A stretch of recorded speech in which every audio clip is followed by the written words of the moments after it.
Welcome to Iraqi Dinar Update, your go-to source for the latest news, expert insights, and real-time developments on Iraq's currency, economy, and financial reforms.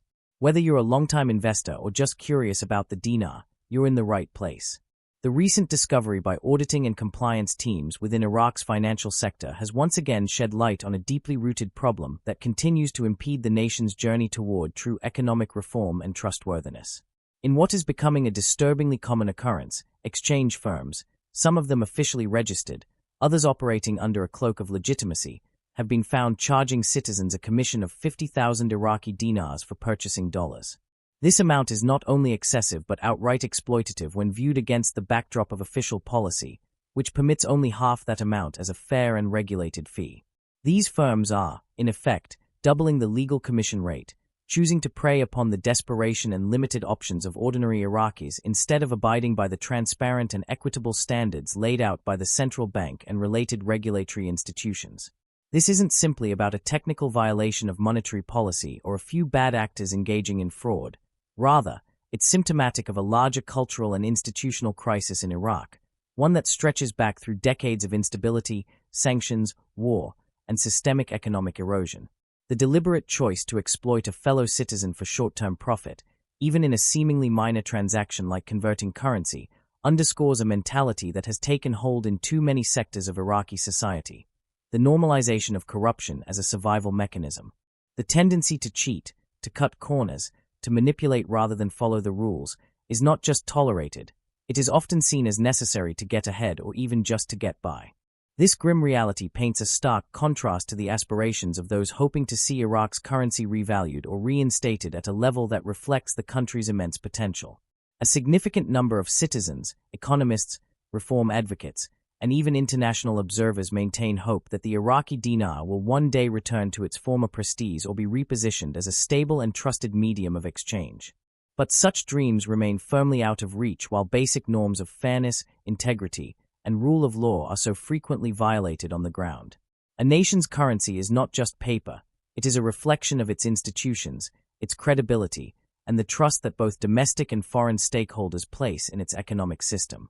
So long as everyday financial interactions are tainted by deceit and opportunism, the broader reform agenda is undermined at its foundation. One must ask, how did Iraq get here? How did a country once renowned for its scholars, scientists, and vibrant civilization become a place where many no longer blink an eye at manipulation, fraud, or illegal commissions?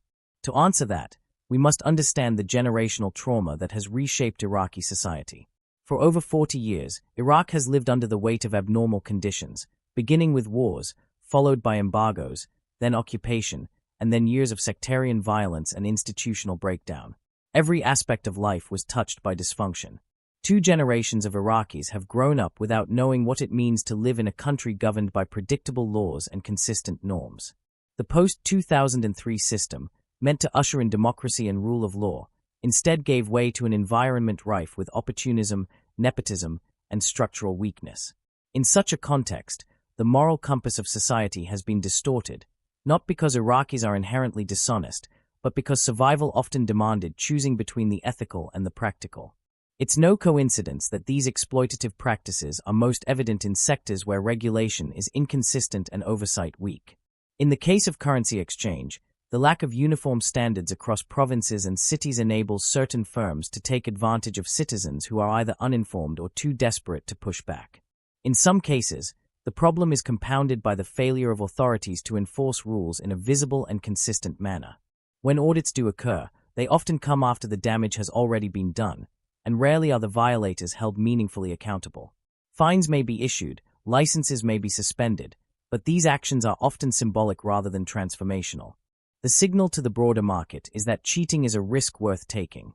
This creates a vicious cycle. The more people perceive that the system rewards dishonesty, the more likely they are to engage in it themselves. Trust collapses, not only between citizens and their government, but also among individuals in the market. When a person walks into a currency exchange office, they may already assume they are about to be overcharged, and the clerk behind the counter may assume that the customer would do the same if given the chance. This breakdown of trust has enormous consequences for economic development, financial inclusion, and long-term investment. And it's one of the biggest reasons why Iraq's monetary reform efforts, including the much-anticipated revaluation of the dinar, remain stuck in a holding pattern. Consider for a moment what a revaluation or reinstatement of the Iraqi dinar truly requires. It's not just a technical decision by the central bank or a policy paper written in cooperation with the IMF.